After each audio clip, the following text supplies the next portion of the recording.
livre para todos os públicos.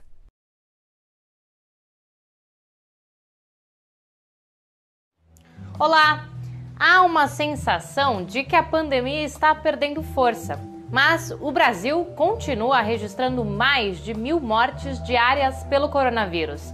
Em meio à crise sanitária, o planejamento orçamentário de Bolsonaro aponta para retirar dezenas de bilhões de reais da saúde e da educação. Na entrevista central, a médica sanitarista Lúcia Couto fala sobre como uma fila única de UTIs poderia reduzir o número de óbitos. E nossa reportagem mostra qual é a realidade de quem precisa estar nas ruas trabalhando, apesar de estar sob risco de morte pela Covid-19. Tudo isso a partir de agora.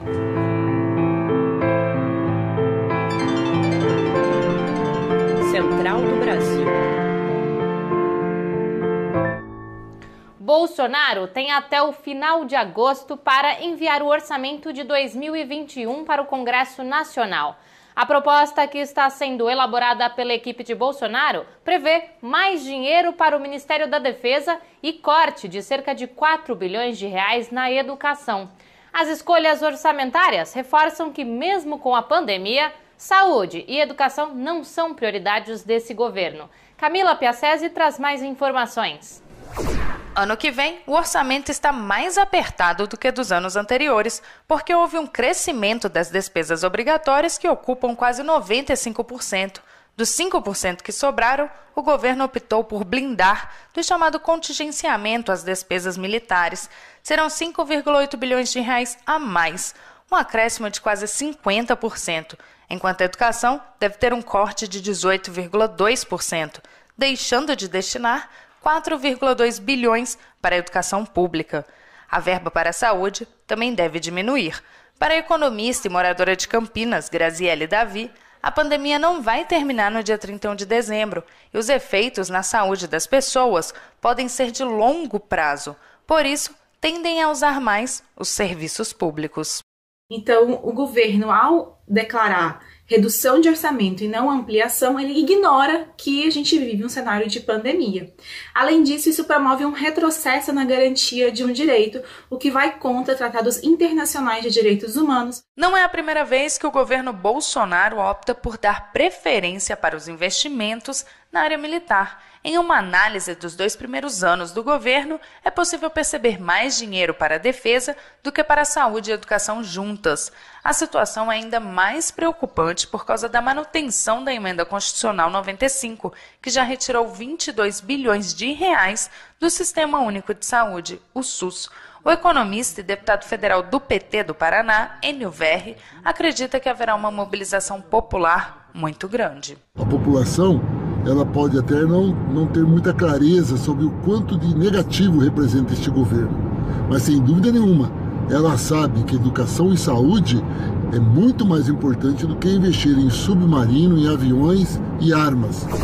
Felizmente, as saídas para a crise brasileira vão além das medidas neoliberais que consistem em privatizações e cortes orçamentários em pastas essenciais.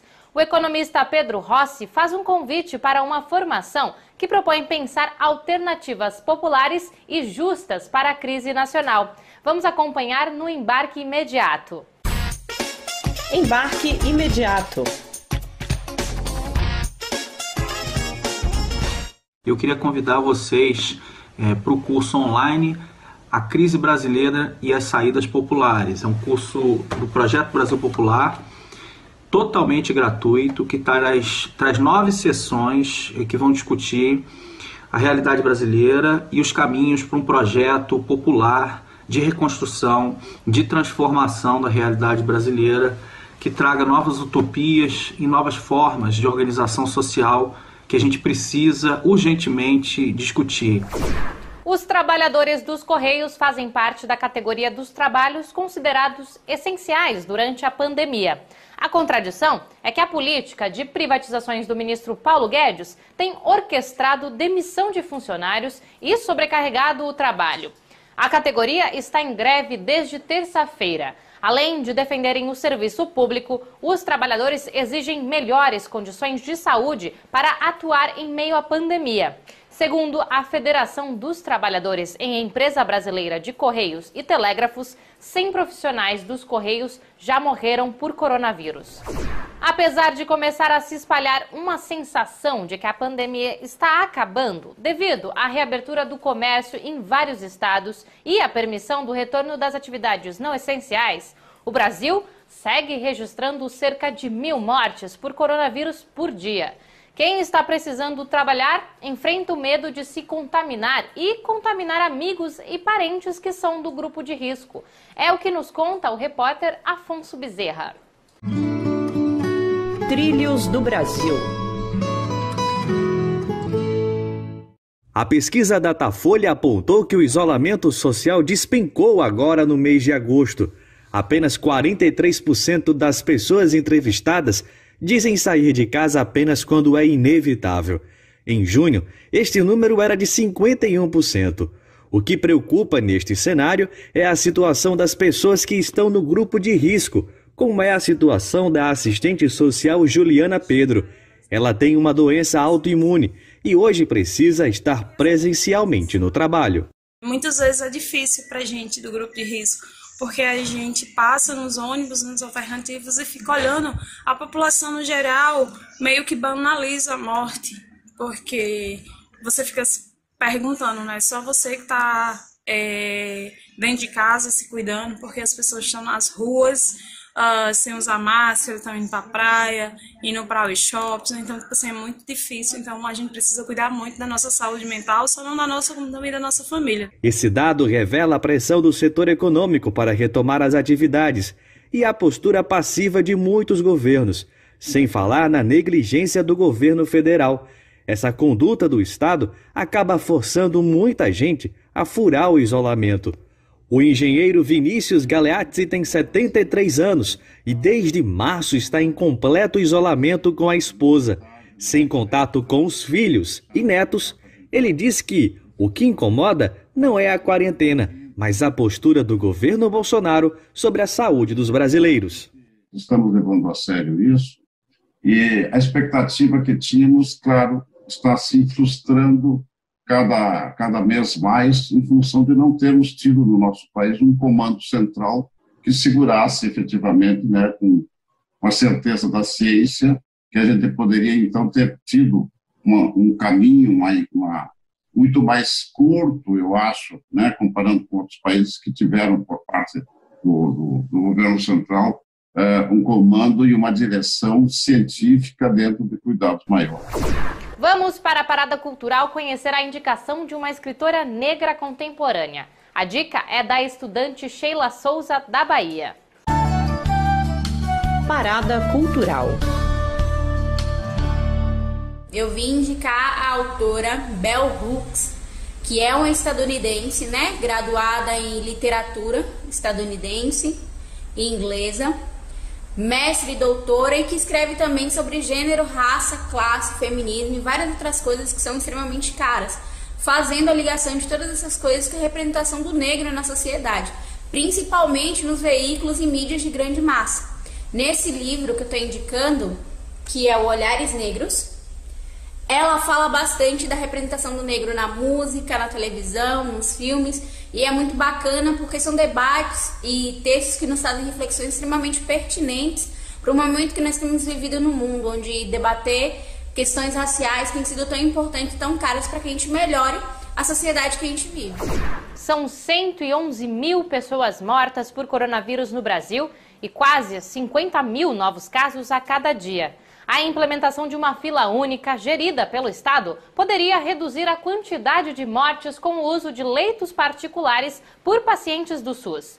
A médica sanitarista Lúcia Souto é a convidada de hoje da entrevista central. Jonatas Campos conversa com ela sobre o assunto. Entrevista Central.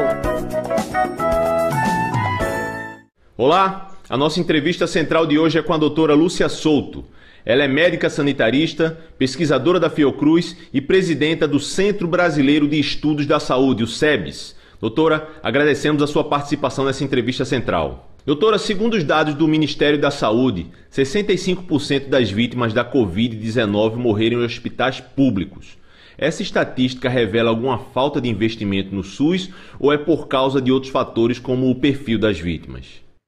Olha, Jonathan, primeiro que só 20%, 25% da população brasileira tem planos de saúde. Então, na verdade, a esmagadora maioria da população brasileira, ela realmente está vinculada ao SUS. O único acesso que ela tem para se tratar é o Sistema Único de Saúde. Então, digamos que isso mantém a proporção 20%, 25%, seria até 75%. Então, não é de espantar esse dado, né? Pode ser dos fatores, pode ser o número de pessoas que estão sendo atendidas no Sistema Único de Saúde, bem maior do que o número de pessoas que estão sendo atendidas nas clínicas e nos hospitais privados. Até porque no Brasil a gente não conseguiu, apesar da nossa demanda, de fazer valer a fila única, que poderia, em alguns lugares, até estar proporcionando um rápido atendimento também, se esses leitos de unidades intensivas pudessem estar sendo regulados pelo Sistema Único de Saúde. Também, segundo os dados do Ministério da Saúde, 71% dos mortos têm comorbidades, diabetes, obesidade. É possível evitar esse índice tão alto de mortes nessa população? Porque realmente essa doença, ela atinge mais pessoas chamadas de risco, mais suscetíveis à doença. E essas pessoas mais suscetíveis são realmente com algumas comorbidades. Agora, o que não significa que elas estão condenadas a morrer dessa doença, não. Se você tem um atendimento precoce, um atendimento de qualidade a essas pessoas, você poderia estar impedindo mortes evitáveis, mesmo para aqueles pacientes com comorbidades. Então, tem uma série de fatores que podem estar contribuindo também para isso, como o desfinanciamento radical do Sistema Único de Saúde. O SUS hoje, por conta da emenda constitucional 95, desde 2018 ele perdeu 22,5 bilhões de reais. A senhora falou da falta de insumos e os profissionais da saúde têm denunciado a falta de equipamentos e também o não pagamento de adicionais de insalubridade.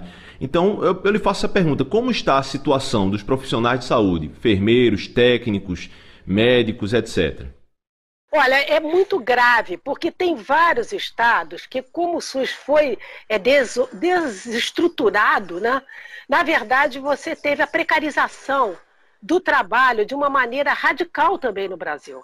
Quer dizer, esses profissionais, eles estão sujeitos a uma forma de trabalho muito precária. Essa forma de trabalho, por exemplo, em alguns estados, como o caso do Rio de Janeiro, tem profissionais que não estão recebendo há 2 meses. Por exemplo, na cidade do Rio de Janeiro, Duque de Caxias, essas adicionais de insalubridade também não está sendo pago devidamente a esses profissionais. E isso seria óbvio que deveria ser pago. Primeiro, porque esses profissionais estão literalmente em risco, porque eles estão na linha de frente. Esses profissionais da área da saúde são eles que são a força-tarefa do enfrentamento da pandemia da Covid-19 na ponta. Então deveriam estar sendo tratados com toda a dignidade e respeito que eles merecem e que o Brasil tem condições de atender e tratar com dignidade esses profissionais. O Nordeste é a única região do Brasil onde não está havendo crescimento de mortes pela Covid-19. Você pode fazer um comentário sobre isso, associando ou não a criação do Comitê Científico de Combate à Covid-19? Olha, Jonatas, tem uma correlação direta com o Comitê Científico do Consórcio do Nordeste. Por quê? Porque a opção que o Consórcio do Nordeste teve foi ir ao encontro do vírus. Então criou-se plataforma para você rastrear os casos, para você fazer o isolamento precoce. A estratégia adotada pelo Comitê Científico do Consórcio do Nordeste, ela é muito correta. A Central do Brasil está terminando. Acompanhe a gente pelas redes sociais. No Instagram, estamos no @Programa Central do Brasil. Até amanhã.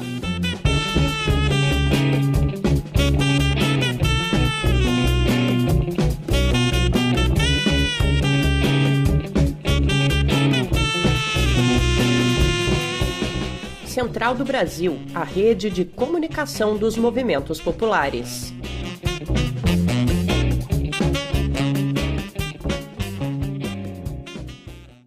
Esse ano tem